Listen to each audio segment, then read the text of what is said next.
भाइयों और बहनों, आपके चैनल भारत और हम में आपका स्वागत है।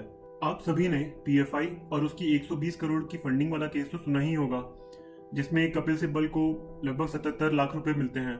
लेकिन क्या सिर्फ पीएफआई ही है जो भारत को तोड़ना चाहती है? कुछ दिन पहले रिटायर्ड मेजर गौरव आर्या ने अर्बन जिहादी वर्ड का यूज किया था।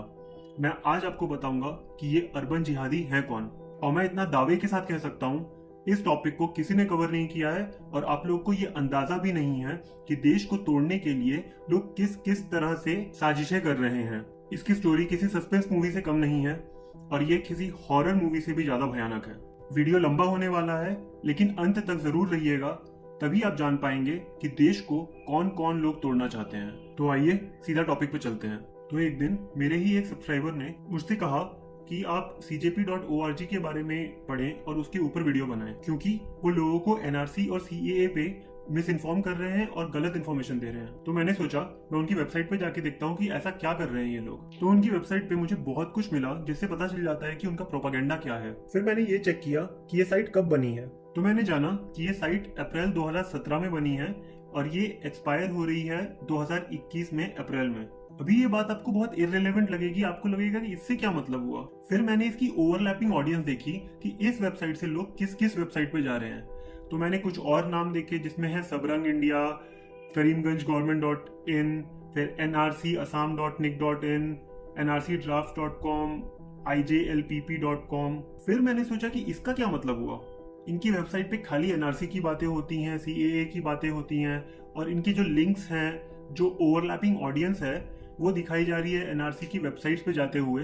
तो कुछ तो गड़बड़ है। फिर मैंने सीजेपी की वेबसाइट पे एक आर्टिकल देखा जिसमें उन्होंने लिखा था कि वो हजारों लोगों के घर जा जाकर एप्लीकेशन फिल करा रहे हैं। अब बात कुछ साफ होती दिख रही थी मुझे। अब मुझे पता चल रहा था कि ये ओवरलैपिंग ऑडियंस का क्या मतलब है। सीजेपी की जितनी भी ऑडियंस थी वो करीमगंज.गवर्नमेंट.in पे जा रही थी और वहां पे वो लोग एक फॉर्म भर रहे थे जिसमें कुछ ऐसा लिखा था। मैं अंग्रेजी में पढ़ूंगा। I hereby file my objection to the inclusion of the following persons whose name appears in the draft NRC as mentioned against the names। मतलब क्या हुआ, ये लोग लोगों के घर जा जाकर उनको उठाकर ये सब फॉर्म भरवा रहे हैं कि आपका नाम एनआरसी की लिस्ट में नहीं है और आप यहाँ इस फॉर्म को भर के डालें। लेकिन गवर्नमेंट ने तो पहले से ही एनआरसी की लिस्ट बना ली थी, तो ये लोग ये सब क्यों कर रहे थे। तो मैं और हिंट्स के लिए अलग अलग वेबसाइट छानने लग गया। तो जो इनकी और ओवरलैपिंग ऑडियंस की वेबसाइट थी, जो कि तुम आपकी nrc.assam.nic.in थी, उस पे गया तो मुझे ये दिखा कि result of the NRC applicants as per draft NRC and supplementary list of the inclusion and exclusion final NRC की लिस्ट यहाँ आई हुई है। तो इससे ये तो पता चल गया कि सीजेपी जो है ये वहां असम में बैठ के लोगों को एनआरसी के फॉर्म भरवा रहा है, और किन लोगों को वो मैं आगे आपको बताऊंगा। लेकिन इससे कुछ खास पता चल नहीं रहा था, तो मैंने सोचा मैं क्यों ना जाके देखूं कि सीजेपी को चला कौन रहा है, उसको बनाया किसने है। फिर जो मुझे बात पता चली वो आपको चौंका देगी। सीजेपी को 1 अप्रैल 2002 में बनाया गया था। और क्यों?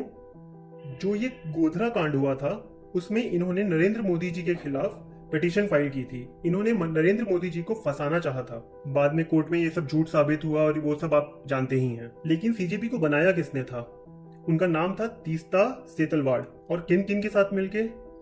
एक कोई पादरी है सेड्रिक प्रकाश, कोई अनिल धारकर जो जर्नलिस्ट है, और अलीक पदमसी, इनकी बेटी आपने पिक्चरों में देखी होगी, फ्लॉप एक्ट्रेस हैं, जावेद अख्तर, विजय तेंदुलकर और राहुल बोस, ये भी एक फेल्ड एक्टर हैं। अब आपको कुछ परतें खुलती हुई दिख रही होंगी कि ये जावेद अख्तर और उनके बेटे को इतनी क्यों प्रॉब्लम है हर चीज से, क्योंकि इनको नरेंद्र मोदी तो पसंद ही नहीं है, ये उनको फंसाना ही चाहते थे। इन्हें बनाया ही सीजेपी इसीलिए था। अब मेरा इंटरेस्ट और बढ़ गया इस टॉपिक पे, तो मैं तीस्ता के बारे में और पढ़ने लग गया। फिर मैंने जाना कि इन्होंने एक किताब लिखी है, Gujarat the making of the tragedy. देखिए, और इसको एडिट किसने किया? इसके एडिटर थे सिद्धार्थ वरदराजन। ये वही सिद्धार्थ वरदराजन हैं जो कि द वायर के एडिटर हैं और ये पहले द हिंदू के भी एडिटर रह चुके हैं। अब पढ़ते कुछ और खुल रही हैं। अब आप समझ में आ गया होगा आपको कि ये द वायर, द हिंदू, ये सब लोग देश विरोधी बातें क्यों कहते हैं। आप तीस्ता की वेबसाइट पे जाके, जो इनकी सीजेपी वाली वेबसाइट है, इस पे जाके भी देखेंगे तो आपको पता चलेगा कि इनके सारे आर्टिकल या तो द वायर से लिए जाते हैं, या तो द हिंदू जैसे, या तो इन्हीं तरह की चीजों से, न्यूज लॉन्ड्री और ऐसी ही सब चीजों से। तो ये लोग हैं अर्बन जिहादी। अभी तो बस शुरुआत है, अभी और सुनिएगा। वो जो ऑडियंस ओवरलैप वाला डेटा था, उसमें और एक वेबसाइट का नाम था जिसका नाम था sabrangindia.in। मैं उसके बारे में पढ़ने लग गया तो मुझे समझ में आया कि ये जो sabrangindia.in है, ये तीस्ता के पति जिनका नाम है जावेद आनंद, हाँ जावेद आनंद, तो इन्होंने अपनी पत्नी तीस्ता सेतलवाड के साथ मिलके एक और मंथली एडिशन खोला है जिसको कम्युनलिज्म कॉम्बैट करके नाम दिया गया है। और ये लोग हर चीज में मुसलमान, हिंदू और यही सारी बातें करते हैं। इनको मोदी पसंद नहीं है, ये उनको फंसाना चाहते हैं, उनकी सारी बातें उसी के अराउंड घूमती हैं। तो फिर मैं गया सबरंग इंडिया पे, वहां पे मैंने जो आर्टिकल देखे वो मैं आपको दिखा रहा हूँ, आप खुद देख सकते हैं। यहाँ पे भी वही सब एनआरसी, शाहीन बाग, बीजेपी, और ये हमको क्रोनोलॉजी समझाएंगे। तुम्हें तो क्रोनोलॉजी मैं समझाता हूँ, रुक जाओ। फिर मैंने जब सबरंग इंडिया का ऑडियंस ओवरलैप देखा तो मैंने क्या क्या देखा। मैंने देखा National Herald, NewsClick, News Laundry, the Print, Siasat. National Herald हमारे कांग्रेस की वेबसाइट है, News Click, News Laundry, the Print तीनों प्रोपेगेंडा वेबसाइट है, और ये सियासत.com है जो ये विदेश से भी चलाई जाती है, ये सऊदी और कुवैत इन सब में दिखाई जाती है। अब मैंने जानना चाहा कि ये सबरंग इंडिया की वेबसाइट कब खुली थी। फिर मैंने देखा कि ये खुली थी 2015 में, अप्रैल में, और ये एक्सपायर हो रही है 5 साल के बाद 2020, जो कि अप्रैल में।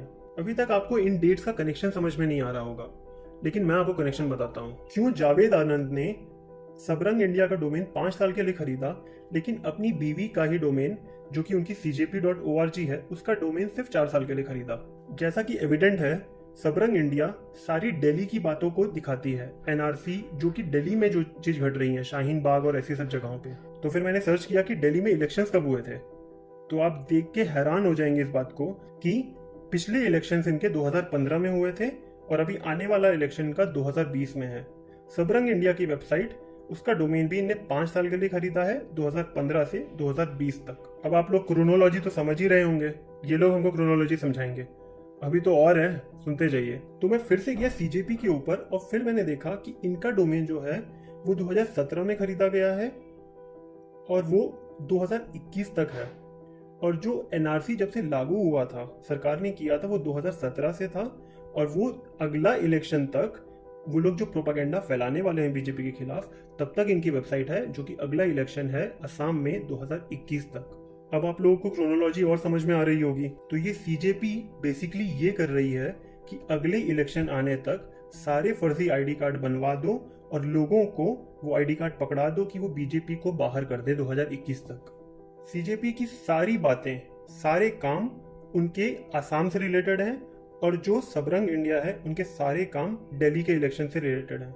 दोनों पति पत्नी बांट के काम कर रहे हैं, देख लीजिए। अब मैं फिर से जाता हूँ इनके ऑडियंस ओवरलैप पे और मैं IJLPP.com देखता हूँ। मैं IJLPP का डोमेन सर्च करता हूँ तो देखता हूँ कि उसको 2 साल के लिए खरीदा गया है, और इनकी वेबसाइट पे कुछ लॉ की बातें हैं, लेकिन फिर भी मैंने एक PDF खोल के देखी, और PDF में मुझे क्या मिला, और PDF में मुझे एक नाम मिला, डॉक्टर गुलाम याजदानी। और ये डॉक्टर गुलाम याजदानी कौन है? ये एक प्रोफेसर हैं जामिया मिलिया इस्लामिया में। अब ये जामिया मिलिया इस्लामिया में क्या हुआ था ये तो हम सब जानते हैं। 2 लड़कियों को रातों रात फेमस बना दिया गया था, जिनका नाम था लदीदा फरजाना और आयशा रैना, और इनको फेमस किसने बनाया था? लेफ्टिस्ट मीडिया ने। अब आप क्रोनोलॉजी समझ रहे होंगे, आप समझ रहे होंगे कि ये लोग अंदर तक कितनी जड़ें मजबूत करके बैठे हैं। NDTV, the Quint, wire, the Hindu, ये सब मिले हुए हैं, और ये सब कैसे अंदर अंदर से काम करते हैं ये आपको समझ में आ रहा होगा। और लदीदा और फरजाना कहाँ की थी?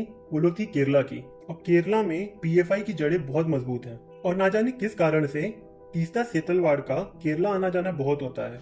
वो वहाँ पे बहुत सारे इंटरव्यूज करती हैं, वहाँ बहुत सारी मीटिंग्स करती हैं, वहाँ गैदरिंग्स में जाती हैं, तो केरला से कनेक्शन इनका कुछ खास ही है। मैं आपको और एक बात बताना चाहता हूँ कि इन सब का ये जो नेक्सस है, इसमें कांग्रेस और कैसे इन्वॉल्व है। पहला, जो ये तीस्ता सेतलवाड़ ने एक फेक केस लगाया था नरेंद्र मोदी जी के खिलाफ, उनमें इनके लॉयर कौन थे? इनके लॉयर थे कपिल सिब्बल। वही कपिल सिब्बल जिनको PFI ने अभी 77 लाख रुपए दिए हैं, जिसका खुलासा हो ही गया है। उसी PFI की लिस्ट में दूसरा नाम आता है इंदिरा जयसिंह का। उन्होंने क्या किया था? उन्होंने 2015 में आउटलुक मैगजीन में ये पब्लिश किया था कि वो तीस्ता के साथ हैं और जो उनकी CJP है वो बहुत अच्छा काम कर रही है। और इन इंदिरा जयसिंह को भी 4 लाख रुपए दिए गए हैं। किसके द्वारा? PFI के द्वारा। लेकिन क्या तीस्ता सेतलवाड़ रातों रात यहाँ पे पहुंच गई ऐसे जमीन से उठ के? नहीं। इनके जो पैटर्नल ग्रैंडफादर हैं उनका नाम था MC सेतलवाड़। और ये कौन थे? और ये थे इंडिया के पहले और सबसे ज़्यादा देर तक काम करने वाले अटॉर्नी जनरल ऑफ इंडिया, जो कि 1950 से 1963 तक उन्होंने काम किया। ये सन कुछ आपको अजीब सा नहीं लगता है? इसी सन में देश के प्रधानमंत्री हमारे चाचा जी नेहरू जी थे। नेहरू जी ने अपने आप को खुद ही भारत रत्न दे दिया था 1955 में। और उसी 1955 में ये first law commission of India बना था, जिसके ये 3 साल तक चेयरमैन रहे थे। उसके बाद इन्होंने जो फर्स्ट चेयरमैन बने थे ये बार काउंसिल ऑफ इंडिया के भी 1961 में। इनको पद्म विभूषण भी दिया गया था 1957 में। आप देख सकते हैं इनकी जड़ें कांग्रेस में कब से जुड़ी हुई हैं, ये लोग कब से साथ में हैं। तो जो लोग हमको क्रोनोलॉजी समझाते हैं उनको मैं क्रोनोलॉजी समझाता हूँ थोड़ा समरी करके, कि नेहरू जो थे उनके साथ में MC सेतलवाड़ काम करते थे। उनकी पोती हैं एक तरह से तीस्ता सेतलवाड़। उन्होंने शादी की जावेद आनंद से।